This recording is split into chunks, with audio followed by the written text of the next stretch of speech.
사무엘하 17장을 보겠습니다.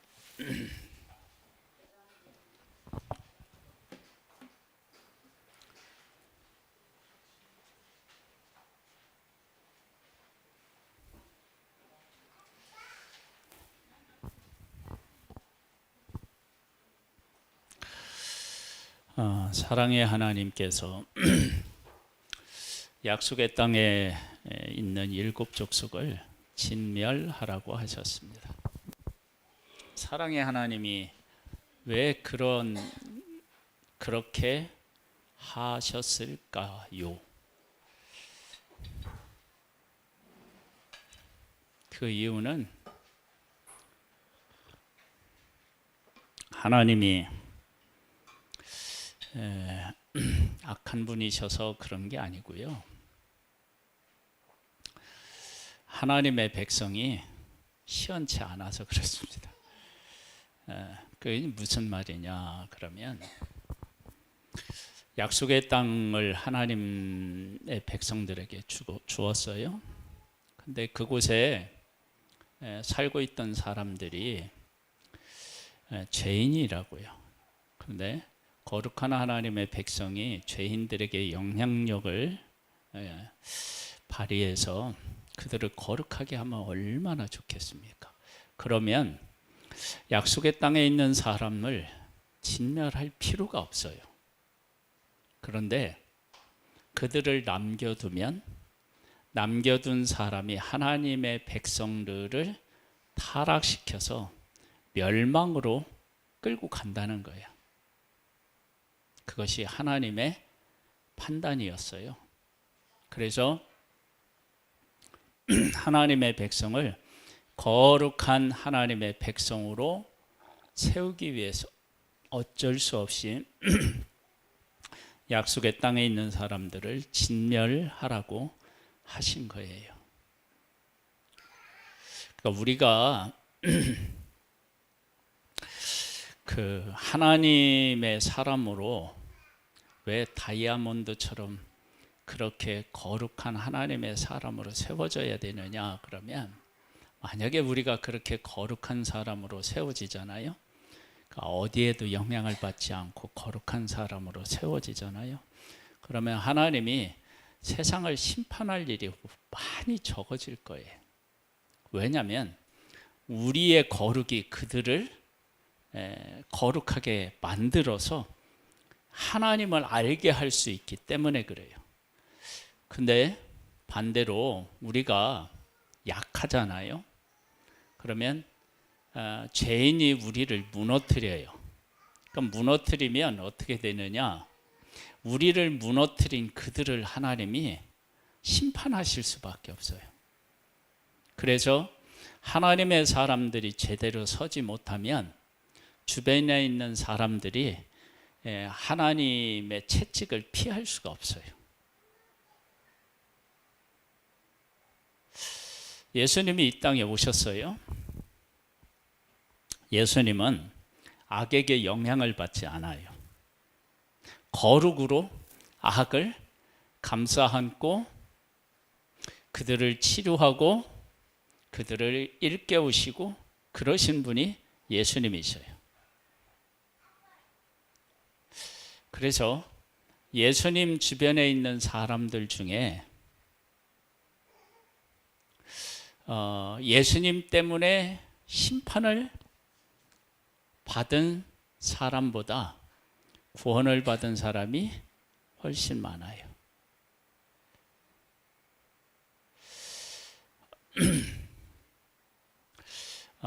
내가 건강한 그리스도인으로 그래서 살 수 있어야 돼요.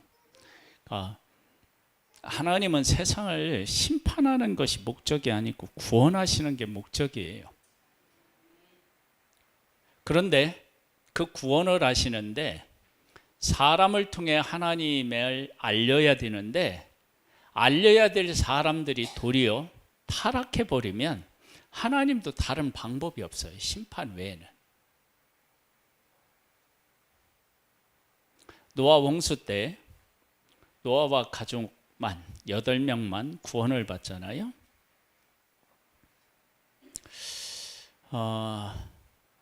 노아의 8 식구가 다른 사람들에게 선한 영향력을 끼칠 수 있었다.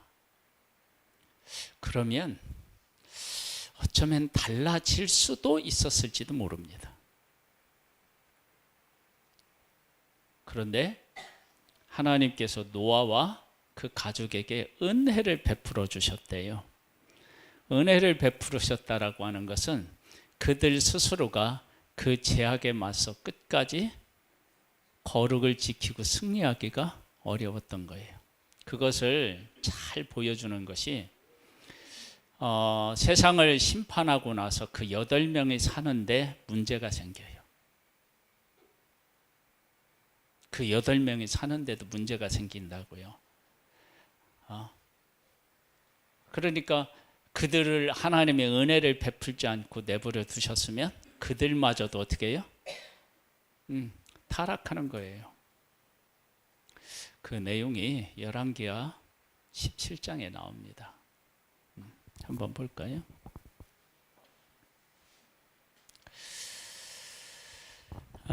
열왕기하 17장 590쪽에 있어요.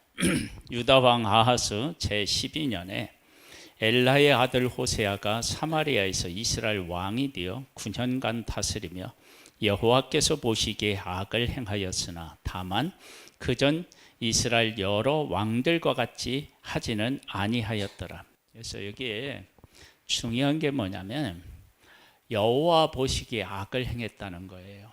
여러분, 이 절대 가치와 진리를 우리가 정말 인정해야 돼요.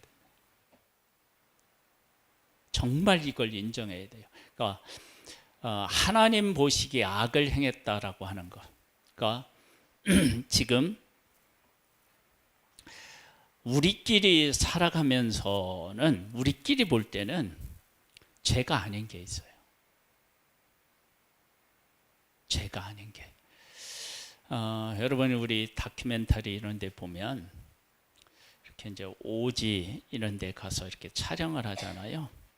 그러면 우리가 생각했던 것하고 그들이 가지고 있는 문화하고 어떻게 되냐면 너무 달라요. 만약에 지금 우리가 하는 대로 그곳에 가서 하면 그 사람들이 우리를 죽여야 할 만큼 우리는 이상한 사람인 거예요. 또 그들이 살아가는 문화를 우리의 시각으로 보면 아니 어떻게 저렇게 살아갈 수 있지라고 하는 게 있어요.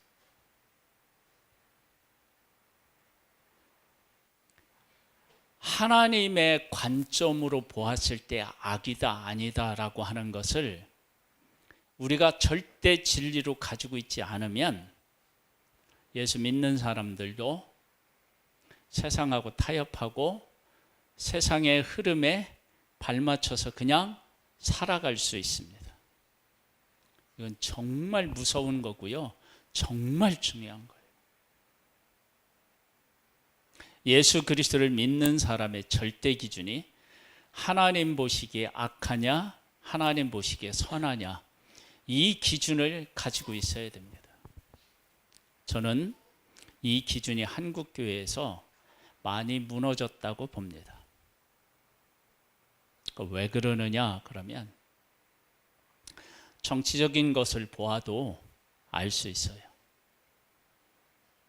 어느 당을 지지하느냐에 따라서 한쪽은 절대 진리고 한쪽은 죽일 놈이고 이렇게 지금 나누어져 있어요. 그러니까 하나님 보시기에 어떠냐가 아니에요. 이게 이제 교회에 들어와서 하나님을 섬기는 사람들 중에도 이 기준이 무너져 버린 거예요. 하나님 보시기에 악하냐, 하나님 보시기에 선하냐, 이 기준이 없는 거예요. 그러니까 지금 우리가 심각한 거예요. 그러니까 여기에 여호와께서 보시기에 악을 행하였다. 그러면 이때 당시에 왕들이 볼 때는 왕들이 행하는 것을 볼 때 백성들이 볼 때 다른 민족이 볼 때는 아무런 문제가 없는 거예요. 왜? 전에 왕도 그렇게 살았고 지금 왕도 그렇게 살고 있으니까 이게 문제가 될 게 없는 거예요. 근데 하나님 보시기에는 안 그런 거예요. 예수님이 이 땅에 오셨을 때 종교 지도자들이 있어요. 종교 지도자들이 옳다고 생각하는 것, 그렇게 믿었던 것, 그걸 백성들도 다 그렇게 가지고 있었어요. 그래서 그것이 죄라고 하는 사실에 대한 인식을 못하고 있었어요. 근데 예수님이 오셔서 하나님의 잣대를 가지고 판단하고 평가하고 사람들에게 이야기하자 예수님을 죽이려고 했고 결국은 죽였다고요. 그러니까 우리가 믿음으로 살아간다라고 할 때 그 믿음은 하나님이 기준이 되어서 그 기준을 인정하고 그 가운데 살아가는 거예요. 그래서 정말로 내가 어떤 것을 믿고 따르는 데 있어서 하나님의 말씀인지 아닌지에 대해서 끊임없이 질문해야 돼요. 여러분, 많은 사람이 따라갔다고 해서 하나님이 인정한 것이 아닙니다. 단 한 사람이 있어도 하나님이 인정하는 사람이 있고요. 다 그쪽으로 가도 하나님이 인정하지 않는 게 있어요. 노아 시대는 8식구 외에는 다 자기들의 삶을 살아간 거예요. 문제는 누구에게 있다고 그들은 보았을까요? 노아와 그 아들들에게, 그 가족에게 있다고 생각했을 거예요. 근데 하나님은, 하나님의 기준은 노아 가족 외에는 다 물로 심판받아야 될 죄인이라고 하나님이 평가하신 거예요. 그래서 어떻게 됐느냐? 노아와 그 가족 외에는 다 죽었어요. 그게 하나님의 기준이에요. 우리가 믿음으로 정신을 차리지 않으면 이 기준이 우리가 알게 모르게 그냥 무너져 가지고 문제를 안고 살아가면서 문제가 있는지를 모르는 거예요.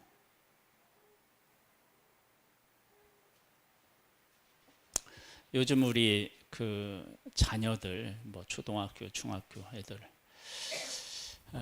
이렇게 대화를 해보면 대화가 안 돼요. 그 보는 관점이 우리하고 정말 많이 달라요. 근데 그들이 옳은 것도 있지만 대부분 보면 보편적인 가치로 보면 문제가 있는 게 많아요. 근데 아이들은 그것을 절대 문제라고 생각하지 않고 부모님 세대도 그걸 문제라고 생각하지 않는 거예요. 그럼 나중에 어떻게 되느냐? 사회적으로 병이 들어요. 하나님의 말씀이 기준이 되지 않은 그런 사회는 반드시 문제가 있어요. 그 인도는요, 지금도 신분제도가 어떻게 해요? 존재해요. 존재하는데 이제 그 인도 사회에 있었던 그 사람들의 관점이 방송에 나오는데 그런 거예요. 어떤 사람이 어려운 가정에 태어나서 고생을 해요. 그럼 우리들은 그런 경우를 그냥 보면 도와줘야 되겠다, 좀 불쌍하다, 이런 마음 갖잖아요. 근데 인도 사람들은 그런 마음 안 가져요. 전혀 안 갖는다고 할 수는 없지만 대부분의 사회적인 풍토가 뭐냐면 그 사람은 전의 생애에서 뭐 어떻게 해서 잘못 태어나서 그렇고 그가 이 땅에서 이제 저렇게 잘 살면 다음에 보다 나은 곳에서 태어날 거야. 그래서 그거에 대한 불쌍히 여기고 연민의 마음을 갖지 않아요. 많은 경우. 여러분 생각해 보세요. 그러면 그런 상황이면 우리가 볼 때는 문제잖아요. 근데 그 사람들은 그걸 문제를 안 봐요.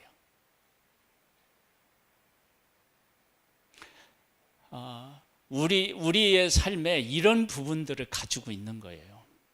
그러니까 하나님이 보시기에 악한데, 분명히 하나님은 악하게 보시는데, 우리들은 어떤 문화를 만들어 놓고 그 문화가 이걸 죄로 정하지 않으면 죄가 아닌 것처럼 생각하는 그런 것들이 우리에게 파고 들어와서 우리를 무너뜨릴 수 있어요. 지금 17장은요, 북쪽 이스라엘이 망해요. 호세아 왕이 북쪽 이스라엘의 마지막 왕이거든요. 그러니까 마지막 왕이니까 망한 거죠. 북쪽 이스라엘이 왜 망했느냐? 남쪽 유다 때문에 망했어요. 그게 무슨 말이냐 그럴 수 있는데요. 물론 북쪽 이스라엘이 잘못해서 망했는데, 남쪽 유다가 하나님 앞에서 제대로 살았으면 북쪽 이스라엘이 안 망했다고요. 어떻게 되었느냐? 북쪽 이스라엘은 여로보암이 초대 왕이거든요. 여로보암 왕 이후로 선한 왕이 하나도 없었어요. 다 악한 왕이에요. 남쪽 유다에는 가끔 선한 왕이 나와요. 그래서 이스라엘을 새롭게 해요. 하나님의 백성들이 새로워져요. 선한 왕이 나오면서. 그런데 이게 이제 그 북쪽 이스라엘이 한 번도 선한 왕이 없고 계속 악한 왕이 등장하면서 남쪽 유다하고 북쪽 이스라엘하고 교류가 일어나요. 특별히 아합 왕 때의 이 교류가 정말로 활발하게 일어나요. 그래서 아합 왕의 자녀들이 남쪽 유다하고 결혼을 해요. 혼인 관계를 맺어요. 그러면서 남쪽 유다가 북쪽 이스라엘에 영향을 끼쳐서 북쪽 이스라엘이 거룩해지면 얼마나 좋겠습니까만 그렇게 되지가 않아요. 그래서 북쪽 이스라엘의 악이 남쪽 유다에까지 막 침투해 들어와서 남쪽 유다도 그냥 그렇게 놔두면 둘 다 망하는 거예요. 그러니까 어떻게 되느냐면 악의 영향을 끼치는 북쪽 이스라엘을 하나님이 치시면 남쪽 유다가 질문을 하게 될 거 아니에요. 어쨌든 그들도 하나님의 백성이고 우리도 하나님의 백성인데 하나님이 왜 그들을 망하게 했었지? 이게 질문을 해야 될 거 아니에요. 그 질문을 하면서 남쪽 유다가 답을 얻어야 돼요. 그들이 하나님을 떠나서 한 말씀대로 살지 않았구나. 그리고 우리도 그들의 악에 동화되어서 그렇게 우리도 이 악 때문에 망할 뻔했지. 그러면서 경각심을 갖도록 하나님이 하기 위해서 그 일을 하신 거예요. 그러면서 등장한 인물이 누구냐면은 히스기야예요. 이제 우리가 내일 히스기야 왕에 대한 얘기들을 이제 쭉 다루게 될 거거든요. 히스기야 왕을 하나님이 이렇게 간구했을 때 왜 15년 동안 그 생명을 연장해 주었느냐? 이게 지금 이야기한 그 사회적인 그 현상하고 아주 밀접한 관련이 있어요.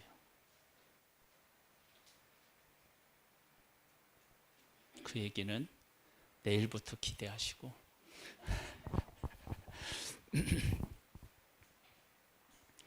북쪽 이스라엘이 망한 것은 남쪽 유다가 하나님이 언약하셨잖아요. 남쪽 유다하고는 다윗과 그 후손들이 계속 왕이 될 것이라고 약속하셨잖아요. 그러니까 그 언약을 받은 남쪽 유다가요, 자기 자리를 딱 지키고 거룩하게 살았으면 북쪽 이스라엘이 잘못하더라도 이게 그 지지대 역할을 하니까 그런데 그 일을 남쪽 유다가 못하고 자꾸 거기에 동화되는 거예요. 그런데 하나님이 남쪽 유다하고는 언약하셨잖아요. 이 언약하신 것을 하나님이 지키셔야 되는데 남쪽 유다가 그 언약과 함께 할 수 있는 그 힘을 잃어가는 거예요. 죄 때문에. 그러니까 어떻게 되느냐, 북쪽 이스라엘 쳐서 남쪽 유다가 경각심을 갖고 우리가 이러다가 우리도 망하지, 그래서 바르게 살아야지, 이렇게 되고 하나님께서 하나님의 백성들에게 은혜를 베풀어 주셔서 그 어려울 때에 히스기야 왕 같은 사람을 세워서 나라를 그래도 좀 세우려고 하신 거예요. 여러분, 소돔과 고모라가 왜 망했어요? 의인이 10명 없어서 망했죠. 조카 롯이, 아브라함의 조카 롯이 소돔과 고모라에 가서 하나님이 그들을 구원해 주셨어요. 구원해 주셨는데 그들의 삶을 보면 어느 문화가 그들을 완전히 지배하고 있었어요? 소돔과 고모라의 문화의 지배를 받았어요. 그래서 어떻게 되느냐, 아버지와 그 딸하고의 관계에서 모압과 암몬이 나와요. 즉 아브라함의 조카 롯이 그곳에 가서 하나님의 말씀으로 영향력을 미쳤으면, 왜냐하면 조카 롯이 있고 딸이 있고 아내가 있고 그들에게 그들이 거느린 종들이 있다고요. 이들만 하나님의 말씀대로 거했으면, 살았으면 10명이 넘죠. 근데 죄가 그들의 그 믿음의 가정에까지도 들어와서 그들마저도 무너뜨린 거예요. 얼마나 심각하게 망가졌느냐 그러면, 그곳에서 구원해 냈는데 구원받은 사람으로서 살지도 못해요. 그 의인 10명이 있었으면 소돔과 고모라는 안 망했다니까요. 말세에 왜 하나님이 세상을 심판하시느냐? 하나님께서 믿음의 사람들을 지켜주시니까 그래도 믿음을 이렇게 지키며 살아가는 것이지, 그냥 놔두면 어떻게 해요? 다 망해요. 다 망한다고요. 그러니까 앞으로 우리들의 삶이 어떠해야 되느냐 그러면, 진짜 하나님의 은혜를 입어서 하나님 안에 거해야 되는데, 외부로부터 죄에 대한 도전을 받을 때 그 도전을 이겨낼 수 있는 믿음에 서 있어야 돼요. 이건 얼마나 중요한 문제인지 몰라요. 그래서 하나님의 말씀이 우리의 삶의 기준이 되어서 그 말씀으로 내 삶도 평가하고 앞으로 어떻게 살아야 되는지의 계획도 세우고 우리 가정도 교회도 그렇게 세워야 된다니까요. 여러분, 이건 정말 우리가 발등에 불 떨어진 것과 같은 지금 그러한 위기의 순간에 있어요. 지금 전 정말 우리나라를 보면 기독교인들이 하나님의 말씀에 안 서 있는 거예요.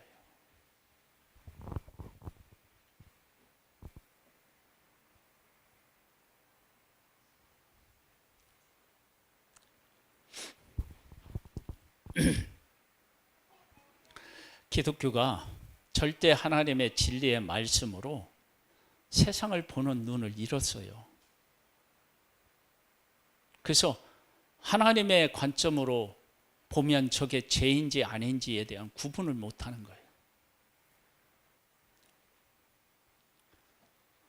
그래서 우리가 깨어 있어야 돼요. 깨어 있는다는 게 다른 게 아니에요. 한번 볼까요?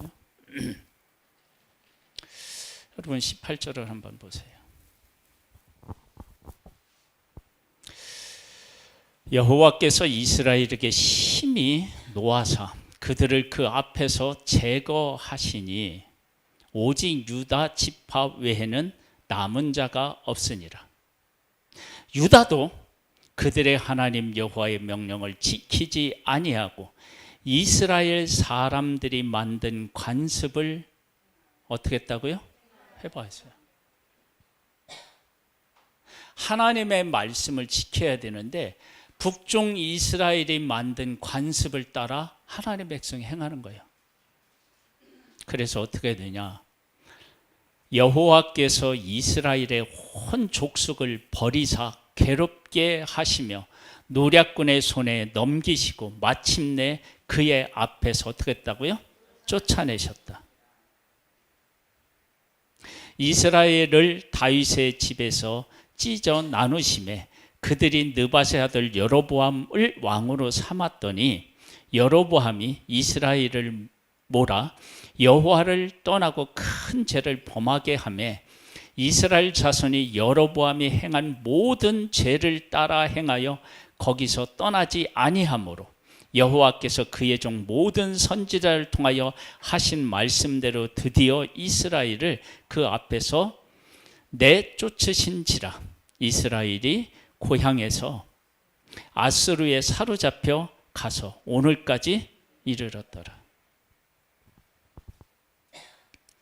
그렇게 된 거예요.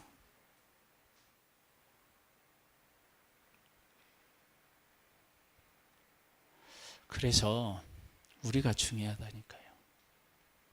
우리가 하나님의 말씀에 바르게 서면 세상 역사도 달라질 수 있어요.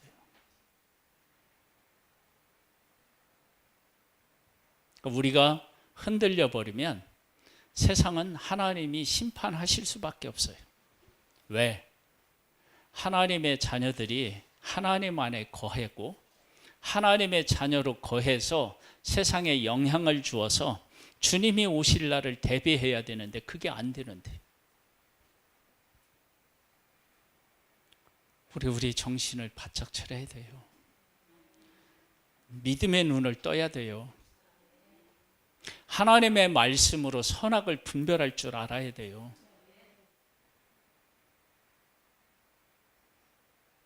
오늘 오전에 우리 말씀 나누었죠. 하나님이 아파하시는 것으로 아파하지 못하고 하나님이 슬퍼하시는 것으로 슬퍼하지 못하면 그러면 우리 인생에 문제가 생겨요.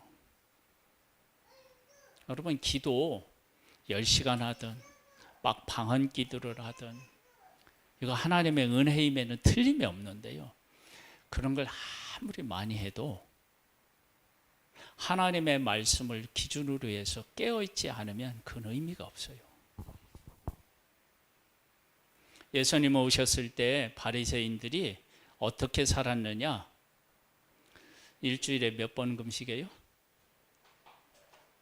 네? 3번 금식하고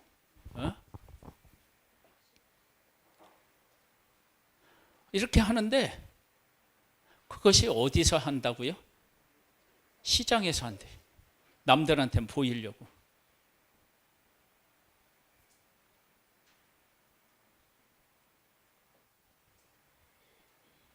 예수님이 뭐라고 하셨냐면 골방에 들어가 문을 닫고 은밀하게 중에 보시는 하나님께 기도하라고 이렇게 말씀하셨어요.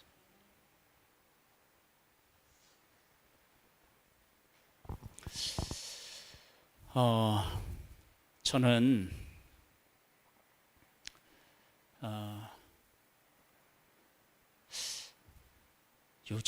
요즘에 하여간 뭐 저는 우리 성도님들한테 그런 얘기를 많이 들었어요. 고집이 세다고. 예. 근데 그 고집을 꺾을 마음이 없어요, 저한테.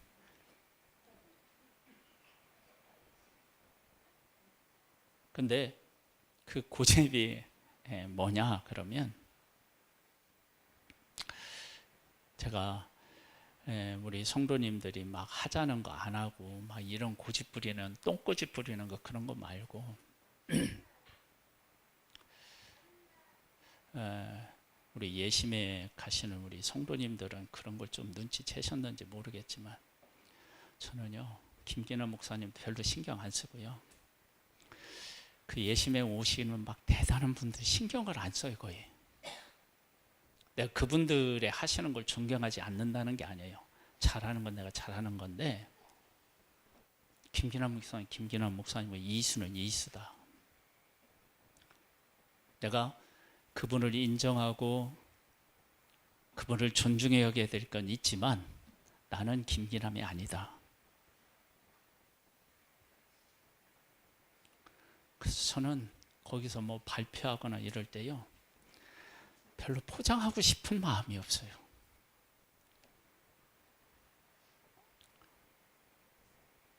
그런 측면에서의 고집을 얘기하는 거예요. 그러니까 하나님 앞에서 내가 어떤 존재인지를 깨우치고 깨닫고 그 가운데서 살아가는 일에 있어서 눈치 안 보고 하나님 안에서 나로 살아가고 싶은 그 고집을 꺾고 싶지가 않은 거예요. 우리 성도님들이 그런 고집을 부리고 살아가면 내가 얼마든지 인정해 주겠어요. 그래서 저는 나가서 발표할 때요 뭐 이렇게 막 내가 막 뭐를 잘하는 것처럼 막 이런 걸 할 필요가 없다고 생각하는 거예요.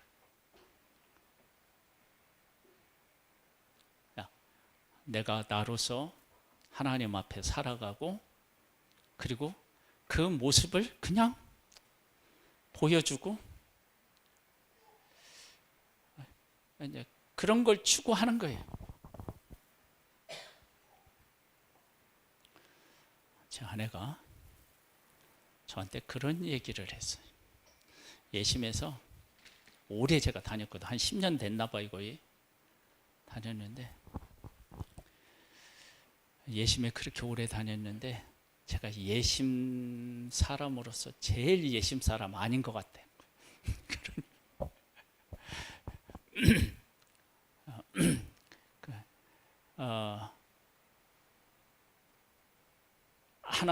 하나님께서 저라고 하는 한 존재를 이 땅에 보내주셨을 때 저라고 하는 한 존재로 하나님이 살기를 원하신다고 저는 생각해요. 내가 이거 하나님의 말씀 안에서 내가 다듬어지고 바르게 살아야 되는 건 맞지만 내가 누구는 될 수 없는 거예요. 그래서 전에 어느 모임에 갔어요. 갔는데 거기는 한 목사님이 말씀을 읽고 깨달아서 거기에 참석한 목사님들한테 이렇게 전하면 거기에 수백 명의 목사님들이 오시는데 그 목사님이 하시는 말씀을 들어서 각 교회에서 전하는 거예요. 저는 그 모습을 보고 사실은 충격을 받았어요. 그런데 그곳에 오신 목사님들은 그렇게 했더니 교회가 안정되고 부흥하고 그렇다고 생각하면서 그렇게 되었다고 자랑하면서 그걸 문제시하지 않는데 저는 그 모습을 보고 정말로 큰 충격을 받았어요. 그래서 거기 갔는데 세미나에 갔는데 우리 뭐죠? 빨래 건조기인가요? 막 그걸 선물로 우리한테 줬어요. 당첨 안 됐는데 당첨된 사람이 그거 받고도 안 나갔어.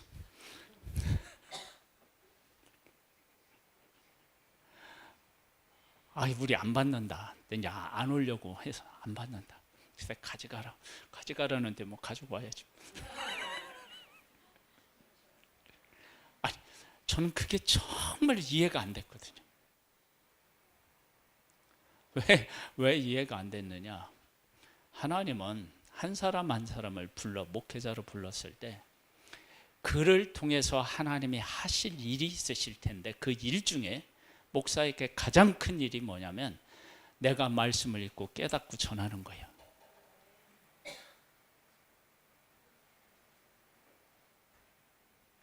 내가 말씀을 읽고 깨닫고 전하는 거예요. 근데 한 교회의 목사님으로 부름을 받았는데 다른 목사님이 전하시는 메시지를 듣고 거의 그것을 그냥 따라한다면, 물론 은혜를 받고 따라할 수 있어요. 근데 그것이 1년에 한두 번이라든지 뭐 이럴 수 있어요. 뭐냐면 저도 어떤 목사님 설교를 들어보면 내가 전혀 생각하지 못했던 것으로 해석하고 전할 때, 야, 저 해석은 정말로 정말 내가 생각하지 못한 거다. 그럼 내가 그걸 전할 수 있어요. 그런데 1년 365일 그러면 그건 안 되죠. 그렇죠? 여러분, 우리가 일반적인 가정으로도 생각해 봐요. 우리가 가정이 있는데 아내가 있고 남편이 있는데 요리를 하지 못해가지고 매번 막 주문해서 시켜서 매 끼니를 먹는다. 그건 문제가 있잖아요. 내가 좀 그 요리 실력이 없어도 하다 실패할 수도 있고 그러다가, 야, 그래도 오늘은 좀 외식 한번 하자. 그 외식에서 맛있게 먹는 거, 그건 괜찮잖아요. 그럴 수 있잖아. 근데 요리 못한다는 막 핑계를 대가지고 매 끼니 막 다 주문해서 먹으면 사실 그건 좀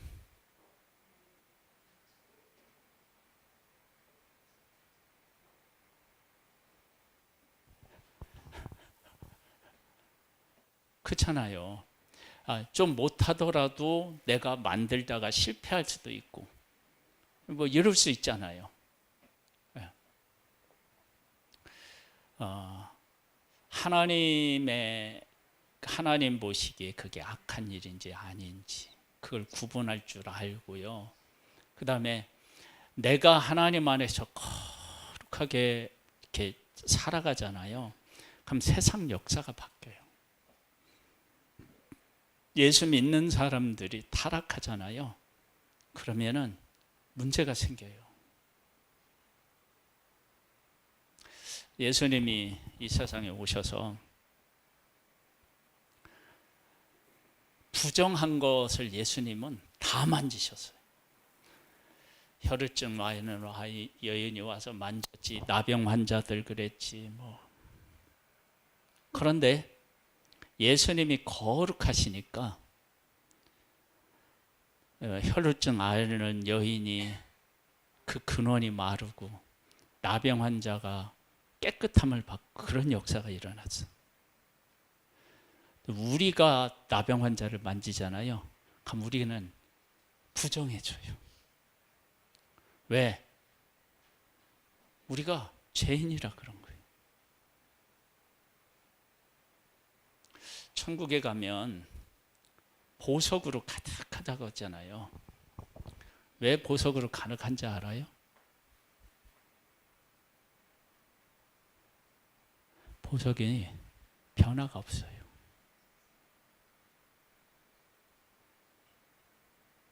그러니까 천국은 변화가 없는 거예요. 이 땅에 있는 것들은 다 변해요.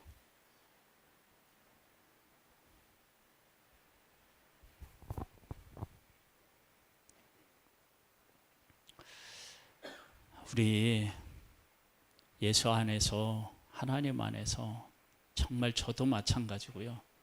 정신을 똑바로 차려야 돼요. 정신을 똑바로.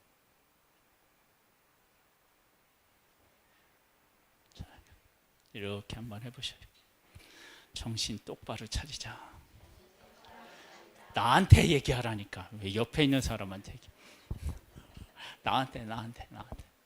정신 똑바로 차리자. 하나님의 말씀이 내 안에 와서 기준으로 자리 잡지 못하면 똑바로 살 수 있는 방법이 없어요.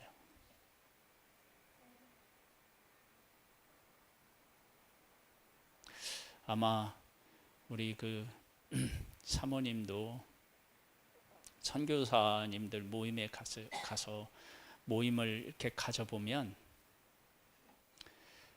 복음 안에서 기준을 가지고 오시는 선교사님도 있지만 그냥 이렇게 막 흐르는 그 물에 그대로 그냥 자기가 노출되어서 그냥 흘러가는 그런 걸 보게 될 거예요. 지금 우리 한국 교회도 마찬가지예요. 저도 목사님들 모임에 가보면은요, 정말 답답할 때가 있어요. 목사님이 한 교회의 지도자인데, 지도자로서 잘하고 못하고 있을 수 있어요. 저도 못하는 부분 많으니까. 그런데 그냥 휩쓸려 가요. 나는 그게 진짜 싫어요.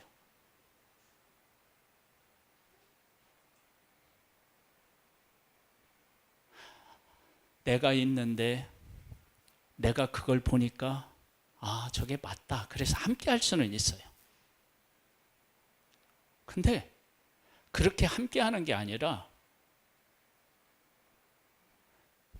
저 사람이 그쪽으로 간대? 그 일에 찬성한대? 그럼 같이 가는 거야.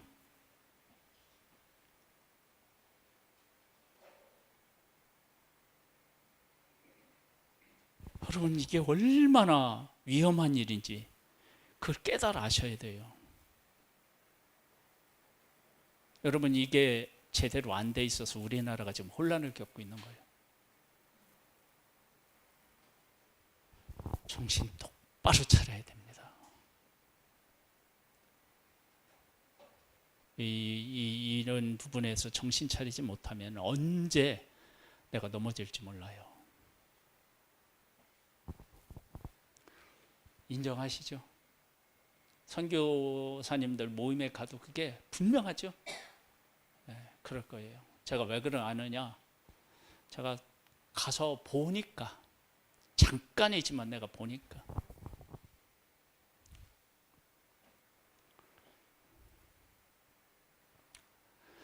그래서 여러분들이 저를 위해서 기도하실 때요, 진리를 옳게 분별해 달라고 기도해 주셔요. 다른 거 아니에요. 진짜 그 진리를 옳게 분별하셔서 거기에 서야지. 이건 잘하고 못하고는 그 다음에 문제예요. 잘하고 못하고. 그래서 제가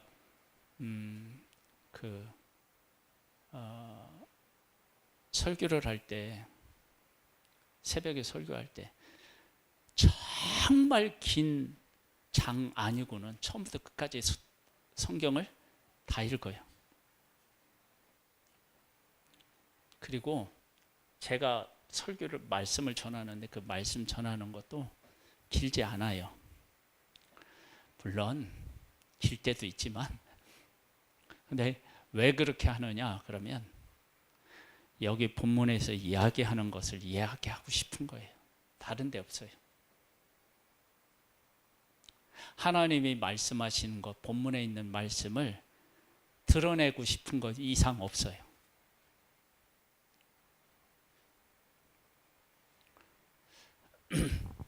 여러분들이, 우리 성도님들이 하나님의 말씀을 읽을 때요, 하나님의 말씀이 무엇을 얘기하고자 하는지를 질문하고 거기에서 답을 얻고 그 가운데서 살아가면 우리 성도님들의 삶이 복된 삶이 될 줄 믿습니다.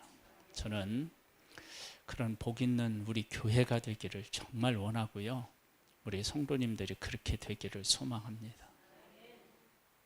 아멘만 해놓고 돌아서서 잊지 말고, 정말이에요. 예? 그는 이제 이 얘기 한마디 하고 끝낼게요. 근데 왜 요즘에 큐티에 하고 왜 안 올려? 신권사님도 안 올리대? 예? 김영 사모님도 뭐 민영이 갔다고 그러는지 뜸하대? 김봉래도 잘 안 올려.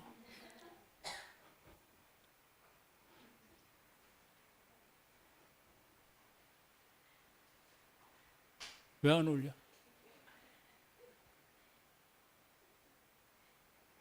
왜 하루를 지났는데 목사, 사무, 그 다음에 누구 있지? 유미업. 거기도 매일 안 올라와.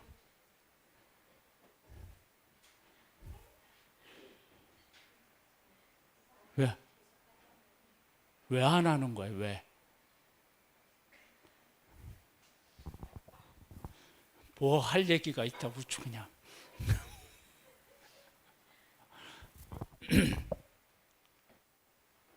말씀 읽으세요. 나를 위해서 읽으라는 게 아니고요. 여러분 정말 말씀을 읽어서 말씀으로 보는 눈을 가지셔야 된다니까요. 지금 말세예요. 그 눈을 가지고 있지 않으면, 하나님의 말씀으로 보는 눈을 가지고 있지 않으면 마귀 와서 채가요.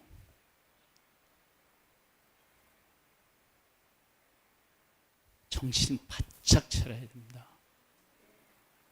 차리지 않으면 진짜요, 눈 깜짝할 사이에 코베가요. 뭐 이렇게 효정도 그랬어. 그래. 네, 정말 정신을 차리셔야 돼요.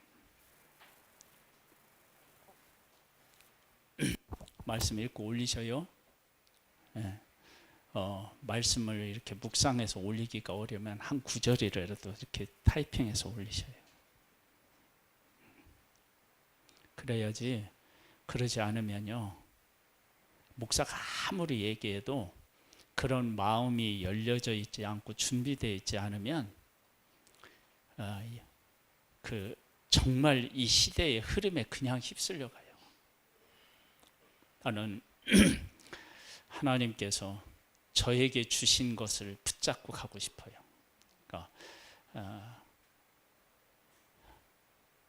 그래서 문제가 없다고 생각할 수 있는 곳이 나는 가장 큰 문제가 있다고 보는 거예요.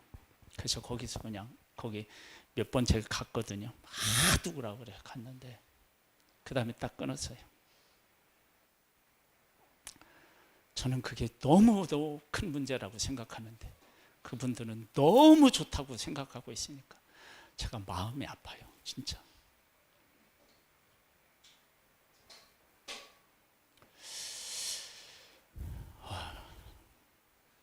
오늘은 왜 이렇게 그런 얘기를 했는지, 네, 왜 하는지는 이해하시겠죠? 네, 말씀 잘 읽으셔야 돼요. 내일 보겠어요. 내일 막 카톡 막 이래 올려와야 돼. 네? 정금이는 왜 안 올려? 네? 나 안 했다 그랬지? 올리셔요 말씀. 토요일 날 7시 55분에 다들 알람 해놓으셨어요? 근데 왜 처음부터 안 들어왔어? 중간에 들어왔잖아요. 처음부터 안 들어왔어. 중간에 들어왔어. 신선이가 중간에 있어.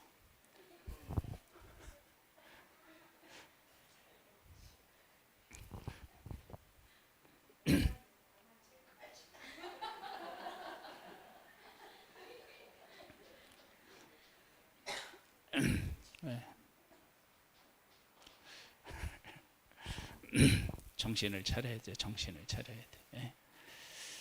정신 차립시다. 말씀이 정신 차리게 하는 거예요. 그러니까 말씀 읽고, 이게 나무라는 게 아니라 정말 시대가 심각하게 돌아가서 그러는 거예요. 제가 지금 기도하겠습니다. 하나님, 북중 이스라엘이 잘못해서 망하지만 남쪽 유다가 하나님의 백성으로서 정신을 차렸더라면 북쪽 이스라엘 역사가 바뀌었을 수도 있습니다. 소돔과 고모라는 의인 10명이 없어서 망했습니다. 의인 10명이 있었으면 안 망한 것입니다. 의인에 의하여서 소돔과 고모라가 망한 것이죠. 하나님 아버지, 우리에게 은혜를 베풀어 주셔서 하나님의 말씀 안에 바르게 서고 그 뜻 안에 거하여서 이 시대를 향하여 하나님이 하시고자 하는 일들을 교회를 통하여 하실 수 있도록 드려드리는 쓰임받는 귀한 교회들이 되기를 소망합니다. 우리가 되기를 소망합니다. 우리를 도와주옵소서. 은혜를 베풀어 주시옵소서. 지금은 우리 주 예수 그리스도의 은혜와 하나님 아버지의 독생자를 보내주신 그 크신 사랑하심과 성령님의 교통감화 인도 승리케 하시는 은혜가 오후 예배를 드리는 성도들 위해 이제로부터 영원토록 함께 있을지어다. 아멘.